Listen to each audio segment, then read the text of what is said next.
오늘 읽었던 고린도전서 13장 6절에서 7절까지 말씀을 통해서 사랑은 진리를 기뻐합니다라고 하는 제목으로 하나님 말씀을 전하겠습니다. 우리가 누군가를 사랑하지 않을 때 그게 우리 성품의 문제일까요? 신앙의 문제일까요? 아마 우리 이 부분을 잘 고민해 보지 않으셨을 것 같은데, 우리가 누구를 사랑하지 않고 누구를 미워하는 게 성품이 못 돼서 그런 걸까요? 아니면 믿음이 부족해서 그런 걸까요? 특별히 일반인들 말고 우리 그리스도인들을 기준으로 놓고 봤을 때, 우리 그리스도인들이 누구를 사랑하지 않는 이유를 성경에서는 그 사람이 믿음이 없어서 그런데요. 오늘 본문하고 관련돼 가지고는 그 사람이 믿으면 그런 일이 안 생긴대요. 또 그 사람이 하나님 나라에 대한 소망이 있으면 그 사람이 사람을 사랑하게 된대요. 사람을 사랑하지 않는다는 건 그 사람 마음 깊숙한 곳에 하나님 나라에 대한 소망이 없기 때문에, 그리고 그 사람이 자기 안에 역사하시는 성령의 역사를 믿지 못하기 때문에 사람들을 사랑하지 못한다고 말하고 있습니다. 우리가 오늘 이제 말씀을 통해 그 부분을 살펴보려고 하는데요. 믿음, 소망, 사랑, 이 세 가지는 항상 있을 것인데 그 중에 제일은 사랑이라 맨 마지막 절에 나오잖아요. 우리가 믿음과 소망이 그 사랑 앞에 나오는 이유는 사랑이 믿음과 소망의 결과이기 때문에 그렇습니다. 그러니까 믿음이 있는 사람은 하나님의 선하심을 믿기 때문에 사람들을 사랑할 수 있어요. 내 현실적으로는 사랑이 안 되는 사람이 있거든요. 그렇지만 하나님의 선하심을 믿기 때문에 하나님께서 분명히 이 문제를 풀어주실 거야. 내가 누군가를 사랑하면 분명히 하나님은 이 일에 있어 하나님이 역사하시는 게 있을 거야 라는 걸, 그런 걸 믿는 사람들은 사람을 사랑할 수 있어요. 또 하나님 나라에 대한 소망이 있는 분들 계시잖아요. 하나님께서 분명히 우리가 한 일에 대해서 하늘에서 분명히 상을 베풀고 하신다는 하나님 나라에 대한 소망이 있는 분들도 사랑을 할 수 있습니다. 그렇기 때문에 내가 만약에 사랑이 없다 할 때, 너무 극단적인 경우는 조심스럽습니다만, 내가 사랑이 없을 때는 내가 이거 믿음이 부족한 게 아닌가? 아니면 나는 내세에 대한 그런 소망이 없는 게 아닌가? 왜냐하면 믿음, 소망, 사랑 이 세 가지는 항상 있다거든요. 항상 있는데 이건 성도에게 항상 있어야 되는 거래요. 근데 그 중에서 제일 중요한 건 사랑이 믿음과 소망의 결과라고 말하고 있는 걸 보면, 내가 믿음이 없고 소망이 없기 때문에 내가 사랑을 하지 못하는 거지, 그냥 단순하게 무슨 누구 하나 믿고 누구 하나 마음에 안 들고 내 마음에 안 들어서 누구를 사랑하지 않거나 미워하는 건 아니라고 성경이 지금 말하고 있거든요. 그래서 이 사랑이라고 하는 거를 오늘은 좀 다른 차원에서 좀 봤으면 좋겠어요. 그동안 우리들이 주로 교회에서 말하는 사랑의 얘기를 꺼낼 때는 그게 사람의 성품에 관련된 거거든요. 당신의 성품을 잘 다듬어라, 마음을 잘 다스려라. 우리가 이제 그 정도로 주로 이 말씀의 방향을 둬왔는데, 오늘은 믿음과 소망이라고 하는 거랑 좀 연결해서 좀 봤으면 좋겠어요. 그렇게 그런 차원에서 보면 사랑이라고 하는 건 그 사람이 믿음이 있고 소망이 있다고를 겉으로 보여주는 신앙 고백인 거예요. 만약에 누군가가 누군가를 미워하고 있다. 저 사람은, 사람들에게 얘기하기를 나는 하나님을 믿지 않아요. 내가 누군가를 정말 원수처럼 여기고 막 증오하는 마음이 있으면 저는 내세에 대한 소망은 없습니다. 저는 그냥 교회를 다니는 것뿐이죠. 그런 거랑 비슷하다고 지금 성경이 극단적인 경우에는 그렇게까지 설명을 하고 있거든요. 내가 누군가를 사랑한다는 건 나 자신의 신앙 고백이에요.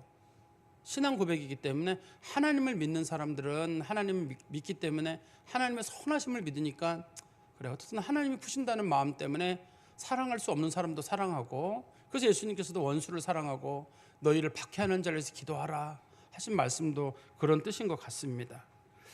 우리 이제 고린도전서에 보면 13장 1절부터 한번 보세요. 3절까지 보시면, 내가 사람의 방언과 천사의 말을 할지라도 사랑이 없으면 소리나는 구리와 울리는 꽹과리가 되고, 당시에 이제 고린도 교회 성도들이 방언의 은사가 많이 있었거든요. 네가 아무리 기도 많이 하고 네가 방언 많이 하면 뭐 하느냐? 사랑이 없으면 아무것도 아니다. 소음에 불과하다는 거예요. 당신이 아무리 기도 많이 하고 열심히 하면 뭐 하냐는 거예요. 당신이 사랑이 없으면 그거는 하나의 소음에 불과하다. 왜냐하면 이 소위 이 믿음이나 또 은사의 결과가 사랑이어야 되기 때문에 그게 없으면 소음에 불과하다고 말하고, 또 2절입니다. 내가 예언하는 능력이 있어 모든 비밀과 모든 지식을 알고. 성경에서 원래 예언하는 능력이란 말은 하나님 말씀을 깨닫는 능력, 그 다음에 하나님 말씀을 앞에 일어날 일들을 알리는 능력, 이런 거거든요. 난 진짜 하나님 말씀 많이 알아, 난 성경을 백독을 했어 라고 말하더라도 그 사람이 사랑이 없으면 아무것도 아니라는 거예요. 또 내가 산을 옮길 만한 모든 믿음이 있을지라도 사랑이 없으면 내가 아무것도 아니다. 내가 사람들에게 말하기를 난 진짜 믿음이 좋아, 난 천국에 대한 소망, 내세에 대한 소망뿐만 아니라 난 진짜 믿음이 좋다고 사람들에게 믿음 얘기했는데 그 사람이 사랑이 없으면 아무것도 아니라는 거예요. 3절에도 보시면 내가 내게 있는 모든 것으로 구제하고 또 내 몸을 불사르게 내어줄지라도 사랑이 없으면 내게 아무 유익이 없느니라. 정말 남들이 봤을 때 야, 저 사람 희생 많이 한다, 헌신 많이 한다 그러는데 그 사람이 이런 걸 한다 할지라도 그 속에 깊은 곳에 사랑이 들어있지 않으면 아무것도 아니래요. 그러니까 사랑이라고 하는 게 믿음, 하나님에 대한 믿음, 내세에 대한 소망과 더불어서 성도들에게 필수적인 거고 이거 안 나타나면 문제가 있는 겁니다. 우리가 오늘 본문의 말씀 한번 보시면 6절에 사랑은 불의를 기뻐하지 아니하며 이런 표현이 있거든요. 불의를 기뻐한다고 할 때 성경에서 불의 혹은 의 이게 성경에서 어려운 표현 중에 한 가지입니다. 우리가 이해할 때 보통 불의하다 그러면은 옳지 못하다, 부정하다 이럴 때 우리가 불의란 말을 쓰거든요. 우리가 일상적인 용어로는. 근데 교회에서는 보통 성경을 기준으로 할 때 하나님 말씀을 따르지 않거나 예수를 믿지 않는 사람들을 우리가 불의한다 이렇게 부를 때가 있어요. 그래서 세상적 정의의 개념에서의 불의라는 게 있고 하나님을 믿지 않고 신뢰하지 않는 사람들에 대해서 보이는 불의라는 그런 뜻이 있거든요.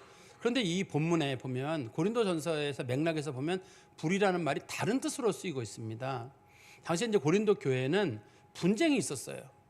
주로 분쟁이 어떤 분쟁이냐면 좀 전에도 말씀드린 대로 방언하는 사람이 있고 예언하는 사람이 있고 뭐 병 고치는 은사가 있는 사람들이 있었는데 전부 다 자기가 제일 잘났대요. 방언하는 사람은 자기가 제일 잘나서 그걸 하고 또 은사가 없는 사람은 자기가 또 은사가 없어서 좋은 거라고도 자랑하고 예언하는 사람은 예언 은사 자랑하고 병 고치는 은사 있는 사람들은 병 고치는 대로 자랑하는 일이 있었거든요. 교회가 분쟁이 끊이지가 않았어요. 또 이 고린도 교회가 당시에 이 노예들과 자유민들이 함께 교회를 구성했습니다. 우리로 말하면 양반들과 쌍놈들이 함께 교회를 구성한 거예요. 그래서 교인들 내에서도 갈등이 있습니다. 왜냐하면 저 사람이 분명히 우리 교회 쌍놈이, 우리 집 쌍놈이었는데 저분이 교회 장로님이 된 거예요. 나는 저 사람보다 내가 모든 면에서 난데 나는 아직까지 평신도고. 그랬을 때 내가 집에서는 분명히 마당새야라고 불렀는데 교회 가가지고는 장로님이라고 불러야 되니까 이게 자기가 볼 때 안 맞는 거예요. 저런 쌍놈을 어떻게 저렇게 교회의 직분으로 세우느냐. 그런 것 때문에도 이제 교회가 갈등이 있었거든요. 또 한 가지 갈등은 교회에 가난한 사람들하고 부자가 있었어요. 고린도 교회는 아주 부유한 사람들이 많이 있었거든요. 고린도에는. 그런가 하면 대부분의 사람들은 가난했어요. 그래서 교회가 매일 저녁 때마다 모여서 교회가 식사를 제공을 했습니다. 교회가 제공했는데 이 식사를 보통 뭐 6시에 먹는다. 그러면 좀 부유한 사람들은 직업이 없어요. 귀족들은 직업이 없었기 때문에 한 4시쯤에 와가지고 먼저 밥을 먹어. 기다리다가 안 되니까 먼저 밥을 먹고 있는 거예요. 근데 6시쯤에 사람들이 오면 먹을 게 별로 없어요.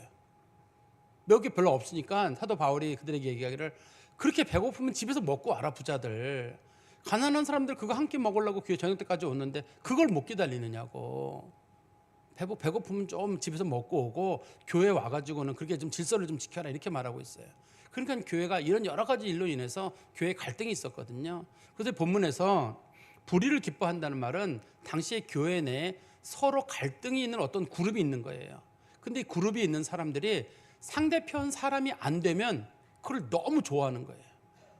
만약에 그 노예가 뭐가 문제가 생겼다 그러면 에휴 내 저놈 저럴 줄 알았어 쟤놈 이렇게 나온다든지 누가 부유한 사람이 안 된다 자기랑 좀 관계가 안 좋았다 그러면 아이고 저것들 내 저럴 줄 알았다고 쫄딱 망할 줄 알았다고 이런 것처럼 불의를 기뻐하지 않는다는 말은 저희 불의를 기뻐한다는 말은 무슨 뜻이냐면 다른 사람이 불행을 겪거나 큰 실수를 하거나 어려움을 겪을 때 그거를 즐거워하는 거예요. 말은 겉으로는 안 그러죠. 근데 속으로 아유 잘 됐다.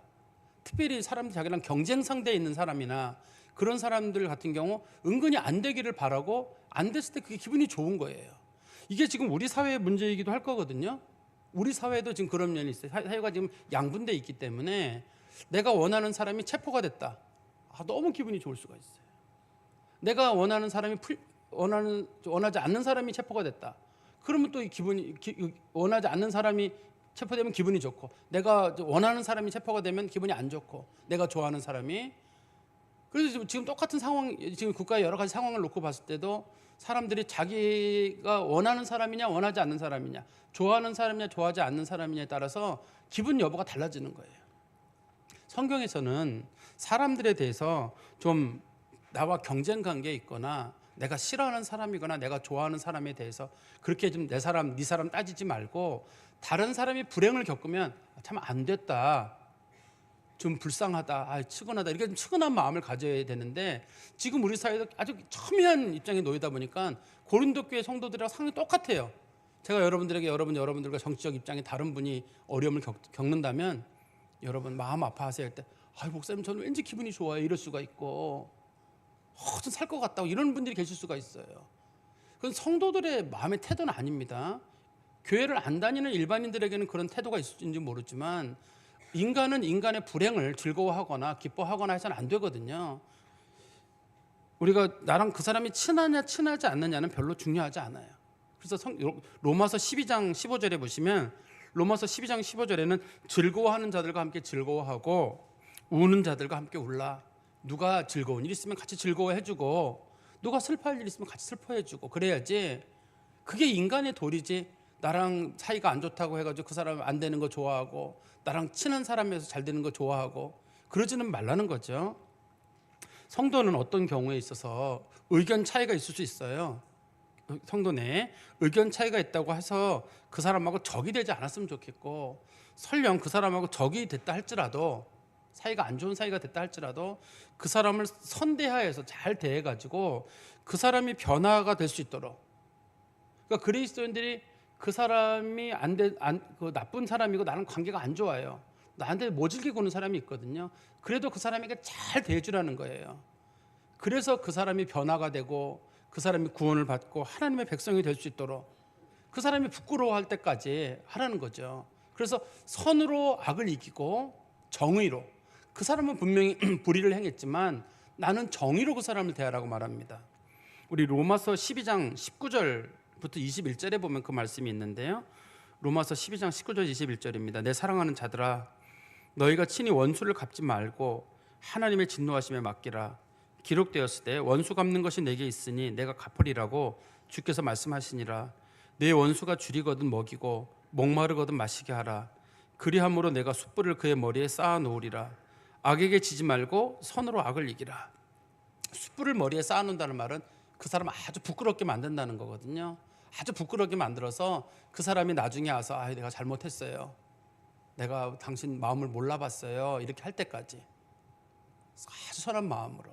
설령 그 사람이 그렇게 나오지 않는다 할지라도 이 악을 악으로 갚으면 안 돼요. 그리스도인들은 선으로 악을 갚아야 되는 게 그리스도인들의 마음의 자세입니다. 그리고 우리 6절 중간에 보시면 진리와 함께 기뻐한다 할 때, 이 진리라는 말도 성경에는 여러 가지 뜻이 있어요. 옳고 그름을 나타내는 진리가 있고 또 하나님의 말씀을 나타내는 진리가 있거든요. 여기서는 진리와 함께 기뻐한다는 말은 앞에 있는 불의를 기뻐하지 않는다는 말의 반대말이에요. 이게요. 불의를 기뻐하지 말고 진리를 기뻐해라. 그런 말은 그 사람이 가지고 있는 여러 가지 성향들이 있거든요. 그거 있는 그대로 받아주라는 뜻이에요. 진실이 드러나기를 바라고, 그러니까 내가 왜곡된 눈으로 어떤 일을 보지 말고 진실이 드러나기를 바라고 진실을 있는 그대로 보는 거. 만약에 사람들이 누군가를 왜곡된 눈으로 보잖아요. 다 나쁘게 보여요. 저 사람이 나한테 사과하러 왔다 그러면 사과하는 게 저 모양이냐고 이렇게 나올 수가 있고, 저 사람이 예쁘게 꾸미면 꿈이었다고 달라지냐 인간이, 이렇게 또 볼 수가 있고, 또 어떤 사람들이 뭔가 성공했다 그러면 저거 성공했지만 결과적으로 안 좋을 거라든지, 이렇게 왜곡된 눈으로 보면 그렇게 보여요. 그렇지만 이거를 진심으로 이렇게 사랑하는 마음으로 보는 사람들은 그 사람이 잘 됐으면 잘 됐다고 하는 거고, 잘못됐으면 잘못됐다고 하는 거예요. 진실을 가리는 문제이기 때문에. 요즘 우리가 팩트라는 말을 자주 쓰잖아요. 사실이 뭐냐 도대체, 실제로 어떤 게 좋은 거냐 할 때 뭐가 진실인지를 밝혀내는 거예요. 그게 이제 여기서 본문에서 진리를 기뻐한다는 말의 1차적인 뜻이고, 2차적인 뜻은 그 사람이 가지고 있는 그 사람의 고유의 성품 있잖아요. 그거를 있는 그대로 받아들여 주는 거예요. 그 사람이 누구랑 비교해가지고 그렇지 않았다고 해가지고 저 사람은 나처럼 행동하지 않는다. 대부분의 사람들은 교인이 전부 자기 같길 바래요. 나 같길 바라거든요. 근데 나 같은 사람만 교회 있으면 교회 문 닫아요. 그렇지 않겠어요? 저같이 대접받기 좋아하는 사람만 있으면 교회가 망하지 않겠어요? 근데 대부분 사람들은 교회 사람들을 비판할 때 저 사람이 나 같지 않다는 이유 때문에 사람들을 비판하거든요. 근데 왜 저 사람이 나 같을 필요가 뭐 있어요? 그 사람은 그 사람 고유의 성격이 있는데, 우리가 한번 성경 말씀을 보시면 예를 들어서 아브라함이라는 사람이 있고 욥이라는 사람이 있고 모세가 있고 그다음에 다윗이 있어요. 근데 하나님은 아브라함에게 원하는 게 따로 있고 다윗에게 원하는 게 따로 있어요. 그런데 이거를 사람들이 공통 비교를 해가지고 다윗에게 말하기를, 다윗, 너는 돌멩이만 잘 던지면 뭐 하느냐? 네 아들을 하나님께 바쳐야지. 근데 다윗이, 하나님이 나한테는 아들을 바치라고 한 적이 없습니다. 아니, 알아서 바쳤어야지. 다윗에게 바치라고 한 적도 없어요. 다윗과 아브라함은 시기적으로 1000년 이상 차이가 나고, 그 아브라함은 나이 100살에 아들을 낳았고 하나님이 그 아들을 바칠 만한 믿음을 그에게 준 거거든요. 다윗에게는 아들이 많아요. 아들이 많습니다. 10명 이상의 아들이 있고 부인도 뭐 너댓 명 이상 되는, 그 사람에게 뭐 하나님이 뭐 자식을 바쳐라 그렇게 말한 적이 없어요. 한 번도. 또 거꾸로 하나님께서 아브라함에게, 아브라함 네가 자식 하나님께 바치면 뭐하냐? 돌멩이를 한번 던져가 적을 무찌르고 그랬어야지. 하나님, 전 주변에 적이 없어요. 특별히 이제 막 가나안 땅에 들어와 적이 없거든요. 근데도 아무래도 갖다 돌멩이 던질 때 아무래도 맞춰라. 다윗 봐라, 얼마나 믿음이 좋냐. 돌멩이 던져도 골리앗을 맞추지 않았느냐. 시대가 달라요. 시대가 다르고 서로 이겨야 되는 적이 다르고 하나님이 그 사람에게 감당할 수 있는 힘을 주신 것도 달라요. 다 모두가 아브라함이 될 수 없고 모두가 다윗이 될 수 없고 모두가 욥이 될 수도 없어요. 근데 우리는 여기다 사람들에게 무거운 짐을 지울 때, 넌 아브라함처럼 믿음이 좋아야 돼, 넌 다윗처럼 돼야 돼, 욥처럼 돼야 돼. 이 사람들 하나도 쫓아가기 힘들거든요. 사실 이 사람들은 인류 역사상 가장 믿음이 좋았던 몇 사람들입니다. 인간이 흉내낼 수 없는 대단한 사람들입니다. 이 사람들을 4명을 모아놓고 너는 아브라함처럼도 되고 다윗처럼도 되고 모세처럼 되고 욥처럼도 되라. 못 돼요. 이거는 하나님은 우리에게 그걸 요구하지 않습니다. 요구하지도 않고, 너는 왜 아브라함처럼 못 됐느냐, 너는 왜 다윗처럼 안 했느냐, 이런 걸 요구하지도 않아요. 그냥 너는 너의 있는 모습 그대로 하나님을 섬기라는 거예요. 우리 시대에 하나님께서 우리에게 요구하시는 게 따로 있거든요. 이게 인정이 돼야지만이 그 사람이 가지고 있는 은사, 달란트, 그런 것들을 다 인정하고 우리가 그걸 받아들일 수가 있습니다. 그렇지 않으면 사람들을 크게 우리가 오해하는 수가 있을 수가 있어요. 예를 들어서 우리가 요즘 용어로 본다 그러면, 어떤 야구 선수가 공을 좀 잘 던져요. 그래서 메이저리그에 가서 정말 그 잘할 정도로 잘 던져요. 근데 누군가가 말하기를, 저 친구 공부 진짜 못해. 학교 다닐 때 거의 꼴등이었어. 아니, 야구 선수가 꼭 그렇게 공부를 잘해야 되나요? 사람들이 저 친구 공부 못해, 꼴등이었어. 그런 사람들이, 이 멍충이, 야구 선수에게 그걸 왜 요구를 해요? 그 사람은, 그 야구가 그 사람의 실력인데. 근데 그 사람은 공부는 열심히 했는지 모르지만 공을 못 던지고 공을 못 차요. 그런 사람들이, 저 자식은 공부는 잘하는데도 야구도 못하고 공도 못 차는 게 저게 무슨 인간이야. 공 못 차고 공 못 던진다고 인간이 아닌 건 아니잖아요. 운동선수는 운동선수대로 잘하는 면이 있고 나머지 부족한 면이 많겠죠. 공부를 잘하는 사람도 그게 잘하는 면이 있으면 나머지 못하는 면이 많이 있을 거거든요. 그 사람이 있는 그대로를 받아들여지면 분쟁이 안 일어나요. 그런데 우리는 그 사람에게 없는 면까지 다 찾아가지고, 너는 왜 이게 없느냐, 이것도 잘하고 저것도 잘하고 저것도 잘하고, 다 이렇게 소위 멀티플레이어를 우리들에게 요구하다 보니까 사람들이 만족하지도 못하고 사람들에게 불평 불만이 많아지는 것 같습니다. 그리고 우리 7절의 말씀해 보시면, 모든 것을 참으며, 사람들이 모든 것을 참는다고 할 때, 이 앞에서 우리 4절에 보시면 사랑은 오래 참는다라는 표현이 있을 때, 그거는 시간이잖아요. 긴 시간 동안 참는다는 뜻이거든요. 모든 것을 참는다는 말은 대상을 가리지 않고 다 참는다는 얘기예요. 그런데 이 모든 것들을 다 참는 방법은 어떻게 해야 되냐면, 덮어야 돼요. 누가 큰 잘못을 했을 때 덮어줘야 돼요. 그래서 이 본문에서 모든 것을 참는다는 말은 다 덮어줘라, 모른 척해라, 다 잊어줘라, 그런 뜻이에요. 그래야지만 내가 참을 수 있거든요. 그 사람이 과거에 무슨 일을 했는지 다 잊어줘야 돼요. 덮어줘야 됩니다. 그 사람이 어떻게 살아왔는지 우리가 기억도 하지 말고 다 덮어줘야 돼요. 잊어줘야 되거든요. 그래야지만이 그 사람이 다시금 일어날 수 있고 똑바로 갈 수 있어요. 우리도 마찬가지입니다. 주변에 있는 사람들이 많이 잊어주고 덮어줘서 우리가 많이 가려져 있는 거거든요. 근데 우리가, 목사님, 저는 그 사람의 과거가 다 생각나고 못 잊어버리겠어요. 왜 못 잊어버리냐면 사랑이 없어 그래요. 여러분들은 목사님 저는 아닙니다 그럴 텐데 한번 잘 생각해 보세요. 여러분들 중에 그 비리가 많은 자녀들이 여러분 집에 있을 거예요. 우리 자녀들의 비리를 우리는 다 알아요. 어렸을 때부터 어떻게 자랐는지, 성격이 어떤지 다 알아요. 근데 우리의 기억 속에 애들이 너무 예뻐요. 나쁜 기억이 별로 없어요. 그죠? 나쁜 기억이 없어요. 누가 물어봐도 너 착한 애, 좋은 애, 그거 잘 되기를 바라고 다 덮어주고 있거든요. 우리는 다 잊어버렸어요. 사랑하기 때문이에요. 다 잊어버렸습니다. 심지어는 우리가 하나님 앞에 갔을 때 하나님께서 야 아무개, 네 아들 아무개는 진짜 나쁜 놈이다, 이런 죄를 저질렀다 그러면 우리는 심지어 하나님 앞에 가서도 뭐라 그러냐면 하나님 걔 그런 애 아닙니다, 하나님 잘못 아셨어요라고 하나님의 심판대 앞에 가서도 우리는 그렇게 얘기할 거예요. 하나님 절대 그런 애 아니다. 하나님의 증거를 들이대면서 이런 데도 아니야 그러면 제가 잘못 키워서 그래요. 보통의 부모들은 이렇게 나올 거예요. 그러면 우리가 이렇게 할 수 있는 이유는 뭐냐면 사랑하기 때문에 그래요. 사랑하면 덮어지는 거예요. 내가 그 사람을 사랑하면 다 덮어지는 거고, 내가 누군가의 잘못을 미주알 고주알 다 꺼낸다는 얘기는, 잊어주지 않는다는 얘기는 내가 아직까지 믿음도 없고 소망도 없고 사랑도 없기 때문에 그런 일이 있는 게 아닌가.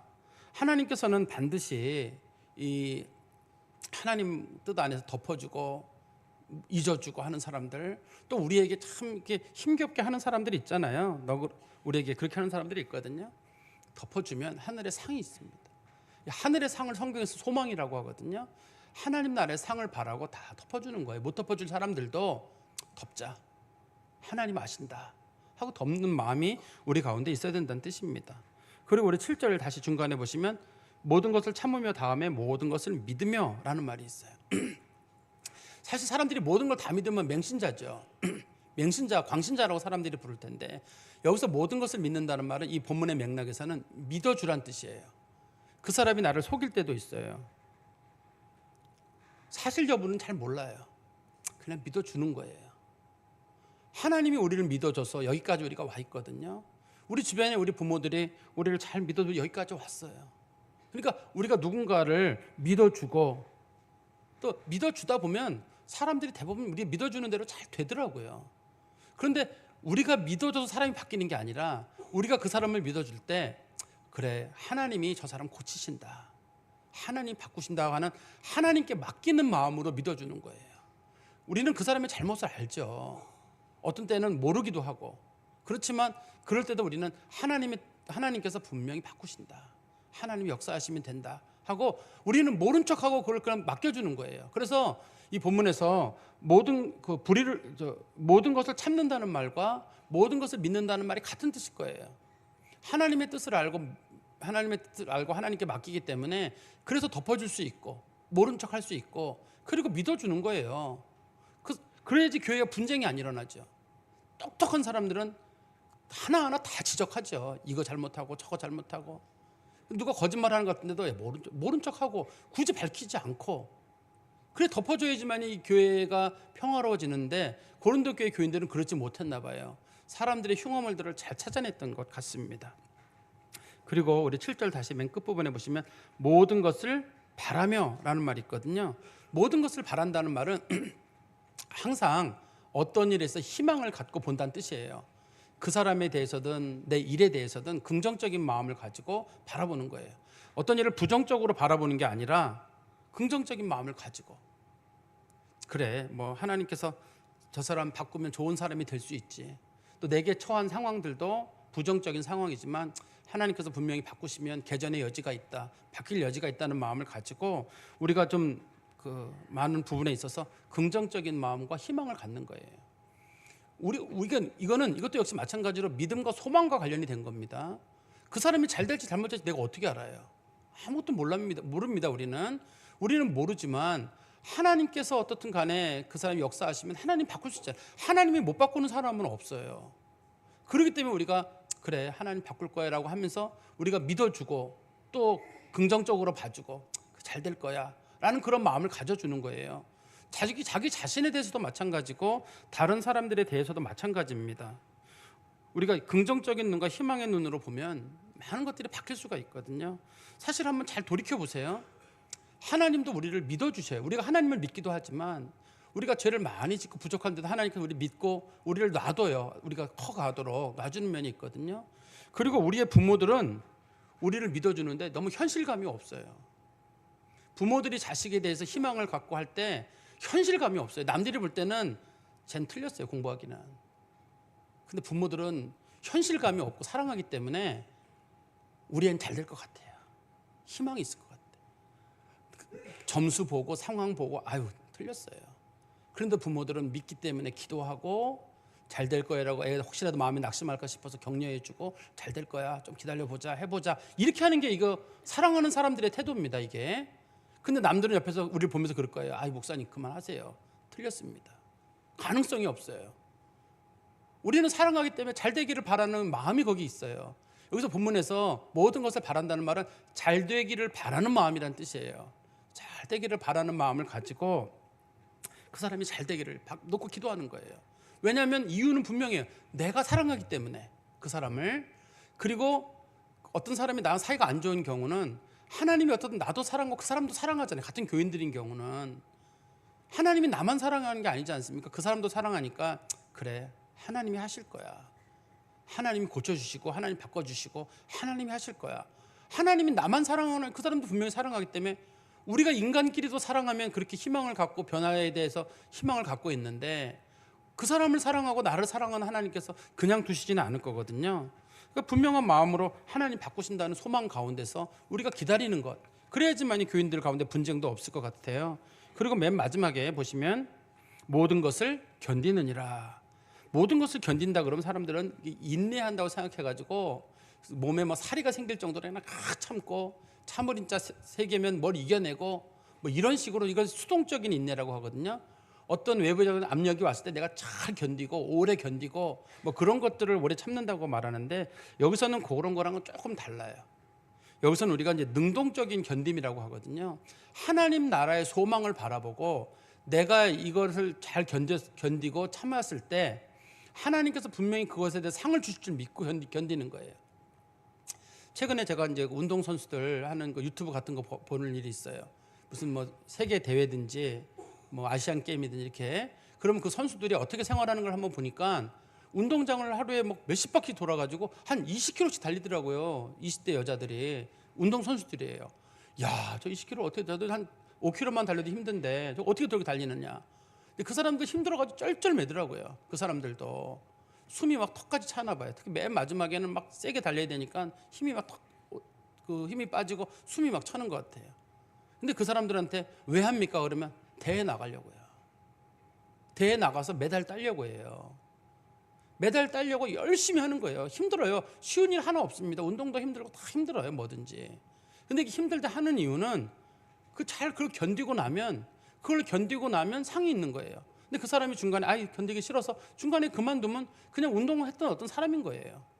과거에 운동한 적이 있는 어떤 사람인데 운동을 꾸준히 하면 그 사람이 좋은 사람으로 유명한 사람도 되고 또 인류에게 기여도 할 수 있고 우리 국가에서 나라를 위해서 좀 국위 선양도 할 수 있는 그런 사람이 될 거거든요. 그러니까 우리 그리스도인도 견딜 수 있는 방법이 뭐냐? 하나님에 대한 믿음. 하나님께서 반드시 나를 기억하신다라는 마음으로 사랑하는 사람들은 용서하는 거예요. 그리고 하나님께서 문제를 풀어주실 때까지 그냥 기다리는 거예요. 그리고 세상 가운데서 문제가 풀어지지 않으면 하늘의 상이 있다는 마음으로 우리가 하는 거예요. 그리고 자신의 상황을 불평하고 불만하고 왜 이걸 안 되지 그런 마음이 아니라 그냥 하나님께서는 분명히 내가 한 일에 대해서는 분명한 하나님의 상이 있다. 이런 표현이 있습니다. 하나님 앞에 흘리는 눈물 중에 쓸모없는 눈물은 하나도 없어요. 우리가 수고의 눈물을 흘렸든 기도의 눈물을 흘렸든 아픔의 눈물을 흘렸든 간에 그 흘린 눈물이 그냥 흘러가는 경우는 한 번도 없습니다. 하나님 반드시 그걸 기억하시거든요. 그렇기 때문에 우리 성도들은 끝까지 기도하고 끝까지 용서하고 끝까지 참고 기다리는 거예요. 그래서 제가 말씀드린 대로 사랑이라고 하는 건 믿음이 좋은 사람이 할 수 있는 거예요. 하나님의 선하심을 믿으니까 믿음 생활을 사람을 사랑할 수 있는 거고 하나님 나라의 상을 믿으니까 사람들을 사랑할 수 있는 거고 하나님이 하시라고 하니까 사랑할 수 있는 그런 마음을 우리가 갖는 겁니다. 그렇기 때문에 우리는 사랑이라고 하는 문제를 단순하게 인성을 회복해가지고 야 너 사랑해, 너 마음이 너무 강팍해. 그러지 말고 사랑해. 이런 식으로만 하지 말고 너 진짜 하나님 믿는 사람이면 사랑해라. 하나님 나라의 상이 있으니까 잘 사랑해라. 그동안 우리가 사랑을 못했던 이유, 우리 위에 나오는 것처럼 오래 참지 못하고 온유하지 못하고 시기하고 질투하고 자랑하고 교만했던 거, 그거 다 사랑하지 못해서, 하나님 믿지 못해서, 내 세대는 소망이 없어서 그랬던 게 아닌가 하는 생각을 해봅니다. 우리에게 제일 중요한 건 하나님께서 어떻게 보시는 거 아니에요? 어떤가요? 하나님께서 맨 마지막에 갔을 때 우리를 어떻게 보시느냐. 정말 그 상황에서도 사랑했구나, 그 상황에서도 용서했구나, 어떻게 그 상황을 덮었느냐. 하나님 앞에 듣는 그 칭찬 한마디가 우리에겐 가장 값진 일일 거거든요. 그래서 성도님들께서는 다른 사람들의 허물을 많이 덮어주시길 바랍니다. 아까도 말씀드렸지만 사랑하는 사람들은 허물 덮기가 쉬워요. 허물이 눈에 보이는 건 사랑하지 않기 때문입니다. 진심으로 사랑하는 사람은 허물을 덮을 거고, 그 허물을 기억하는 사람은 그 사람하고 싸우자는 얘기를 하는 거예요. 우리 성경 말씀 보시면 잠언 17장 9절입니다. 잠언 17장 9절에 보시면 허물을 덮어주는 자는 사랑을 구하는 자요, 그것을 거듭 말하는 자는 친한 벗을 이간하는 자니라. 어떤 사람이 잘못이 있는데 그것을 잘 덮어주고 감싸주는 사람은 그 사람하고 사랑하겠다는 뜻이고, 또 그 사랑이 있는 사람이란 뜻일 거예요. 그렇지만 누군가의 흉함을 들어 소문내고 아무긴 그렇대, 어떻든 누구래, 저 사람은 저게 단점이래, 결국 그건 싸우자는 얘기밖에 안 된다는 얘기예요. 나는 있는 그대로 말한다. 나는 뭐 정면에서 말하고 뒤는 뒤끝이 없다. 뒤끝이 있건 없건 상관없이 그렇게 사람들이 흉어물들을 꺼내낸다는 거는 결과적으로 싸우자는 얘기밖에 되지 않거든요. 또 하나님의 사랑, 우리가 하나님의 사랑을 믿고 있고 하나님이 나도 사랑하고 그 사람도 사랑하잖아요. 우리도 누군가를 사랑한다면 끝까지 희망을 버리지 않았으면 좋겠어요. 긍정적으로 저 사람 바뀐다. 우리가 우리 자녀들에 대해서도 끝까지 희망을 좀 갖고 계시듯이 성도들에 대해서도 잘 안 바뀔 것 같은 분들 계시잖아요. 그런 분들에 대해서 희망도 갖고, 또 시대에도 보면은 정말 악한 사람들이 주변에 많이 있을 수 있거든요. 그들에 대해서도 우리가 좀 희망을 가지고 하나님께 맡기는 거예요. 하나님께 맡기고, 하나님 그럼 변화시켜 주십시오 하고 하나님께 맡기면서 우리는 끝까지 사랑의 마음을 버리지 않는 것, 그리고 맨 마지막은 끝까지 하늘의 소망을 바라는 거예요. 우리가 잘 용서하고 참고 견디고 덮어주면 하늘의 상이 반드시 있습니다. 그때까지 잘 견디는 겁니다. 우리 성경 말씀 하나만 보고 마칠까요?